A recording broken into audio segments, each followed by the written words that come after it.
മാന്യപ്രേക്ഷകർക്ക് എൻ്റെ പ്രണാമം. ആയുർവേദത്തില് ധന്യമായിട്ടുള്ള ഒരു സന്ദേശമുണ്ട്. ശരീര മനസ്സോ യോഗ പരസ്പരമനുവ്രജേത ആധാര ആധേയഭാവേന തപ്താജ്യ ഘടയോരിവ. ഈ സന്ദേശം വളരെ നല്ലൊരു സന്ദേശമാണ്. ജീവിതത്തിൽ പകർത്താൻ നമുക്ക് സാധിക്കേണ്ട സന്ദേശമാണ്. ശരീരം, നമ്മളുടെ ശരീരവും നമ്മളുടെ മനസ്സും പരസ്പരം പൂരകമായിട്ട് നിലനിൽക്കുന്നു. ശരീര മനസ്സോ യോഗ പരസ്പരം അനുവ്രജേത. Mind and body do exist complementary to each other. ആധാര ആധേയ ഭാവേന.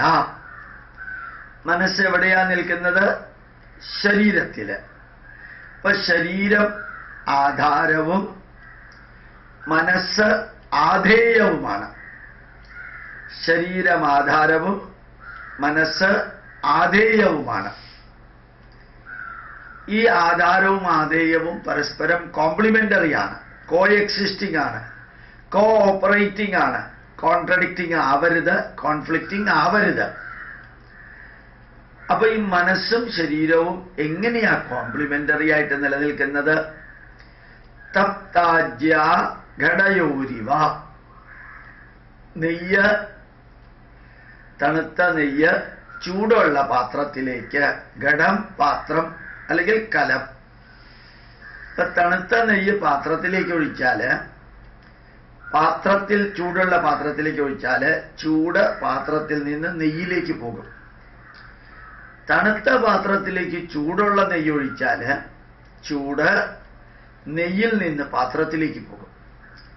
അപ്പോ ചൂടാണ് പാത്രമെങ്കിൽ പാത്രത്തിൽ നിന്ന് ചൂട് നെയ്യിലേക്ക്, ചൂടാണ് നെയ്യെങ്കിൽ നെയ്യിൽ ചൂടുണ്ടെങ്കിൽ നെയ്യിൽ നിന്ന് പാത്രത്തിലേക്ക് ചൂട് പോകും. ഇതേപോലെ നമ്മുടെ ശരീരത്തില് ഉണ്ടാകുന്ന സുഖം, ശരീരത്തിന് ആധാരമായിട്ടുള്ള സുഖദുഃഖങ്ങള് അത് മനസ്സിനെ ബാധിക്കും. സുഖവും വേദനയും മനസ്സിനെ ബാധിക്കും. മനസ്സിലുണ്ടാകുന്ന സന്തോഷവും ദുഃഖവും ശരീരത്തെയും ബാധിക്കും. അപ്പം മനസ്സിനെ സന്തോഷകരമായിട്ട് നിലനിർത്തുകയാണെങ്കിൽ നമ്മുടെ ശരീരത്തിൽ നല്ല രീതിയിൽ ആരോഗ്യ സംതൃപ്തമാവും. നമ്മൾ ഏത് ഡോക്ടറുടെ അടുത്ത് പോവാണെങ്കിലും പണ്ട് മരുന്ന് കഴിച്ചാൽ മതി എന്നാ പറയാ. ഇപ്പൊ അങ്ങനെയില്ല. ഇപ്പൊ നിങ്ങൾ മരുന്ന് കഴിക്കുമ്പോൾ അസുഖം ഭേദമാകുമെന്ന് വിശ്വസിക്കണം. സന്തോഷത്തോടുകൂടി മരുന്ന് കഴിക്കണം. ഇത് പെട്ടെന്ന് മാറുമെന്ന് നിങ്ങളുടെ മനസ്സിൽ തോന്നണം. ഈ രോഗം പെർമനന്റ് അല്ല എന്ന് തോന്നണം. ഇത് ടെമ്പററി ആണ് എന്ന് നിങ്ങൾക്ക് മനസ്സിലാക്കണം. നിങ്ങളുടെ മനസ്സിനെ അത് ഇതാക്കണം. നിങ്ങൾ നെഗറ്റീവായിട്ടുള്ളത് ചിന്തിക്കരുത്, പോസിറ്റീവായിട്ടുള്ളത് ചിന്തിക്കണം. നിങ്ങൾ ആരെക്കുറിച്ചും വിമർശിക്കുന്നതിന് പകരം അവരിലുള്ള നല്ലത് കണ്ടുപിടിക്കാൻ സാധിക്കണം. എന്തിനാ ഇങ്ങനെയൊക്കെ പറയുന്നത്? ശരിക്കും മനസ്സിനെ നെഗറ്റീവിൽ നിന്ന് പോസിറ്റീവിലേക്ക് കൊണ്ടുവരാനാണ്. ആ പോസിറ്റീവ് മനസ്സിലുണ്ടെങ്കിൽ ശരീരം ക്യൂർ ആവുള്ളൂ. ഈ ആയുർവേദത്തിൽ 2300-3000 വർഷങ്ങൾക്ക് മുമ്പ് പറഞ്ഞത് ഇന്ന് എല്ലാ ഡോക്ടർമാരും ജീവിതത്തിൽ പകർത്തുന്നതാണ്. ഒരു 60-70 വർഷം മുമ്പ് വരെ ഈ മരുന്നിനെ കുറിച്ചോ ഡോക്ടറെ കുറിച്ചോ നിങ്ങൾക്ക് വിശ്വാസം ഉണ്ടെങ്കിലും ഇല്ലെങ്കിലും മരുന്ന് കഴിച്ചാൽ ഓട്ടോമാറ്റിക്കലി അസുഖം മാറുമെന്ന് ധരിച്ചിരുന്നൊരു കാലം ഉണ്ടായിരുന്നു.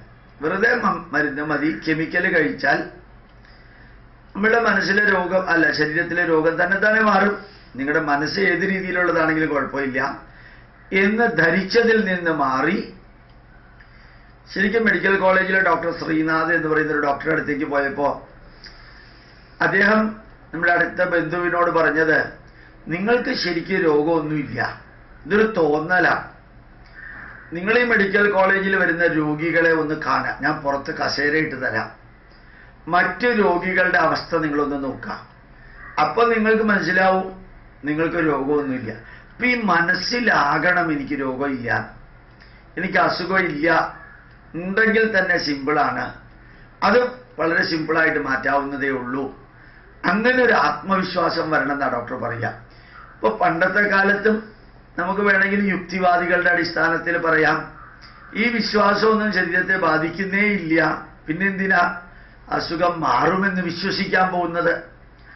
മറ്റുള്ളവർക്ക് എൻ്റെ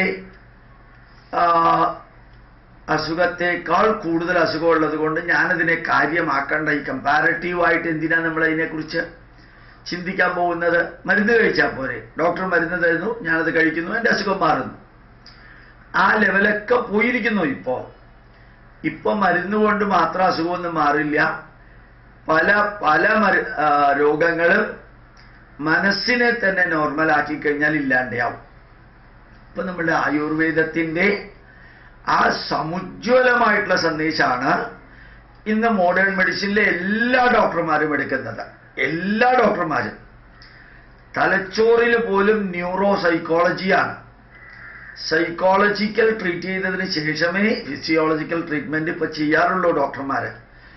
ഇത് വലിയ കുഴപ്പമുള്ള അസുഖമൊന്നുമില്ല, ഇത് വളരെ സിമ്പിളാണ്, ഇത് മാറുമെന്ന് നിങ്ങൾ ഉറച്ച് വിശ്വസിക്കുക, വേണ്ടാത്തതൊന്നും ചിന്തിക്കാതിരിക്കുക. അപ്പൊ ചിന്ത, വിചാരിക്കുക, മനസ്സ്, ഇതിനെയാണ് ആദ്യം കൺട്രോൾ ചെയ്യുക. നമ്മൾ അറിയണം ഇതൊക്കെ നമ്മുടെ പൈതൃകത്തിന്റെ ഭാഗമാണ്.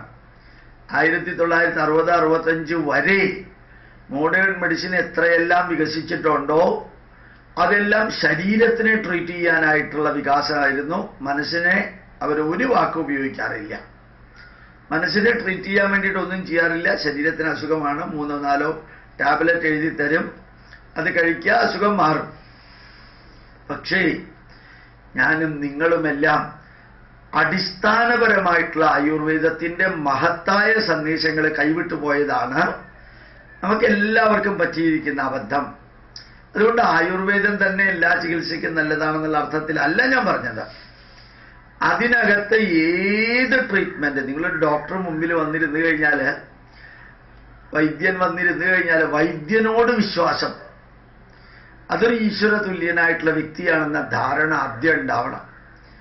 ഈ വൈദ്യൻ കഴിവുള്ളവനാണ്, അറിവുള്ളവനാണ്, എന്നെ ചികിത്സിച്ചു കഴിഞ്ഞാൽ എൻ്റെ അസുഖം മാറുമെന്ന ആ ഉറച്ച വിശ്വാസമാണ് നമ്മളുടെ ശരീരത്തിനെ മരുന്നിനോട് കൂടി ചേർക്കുന്നതും രോഗമില്ലാതെയാവുന്നത്.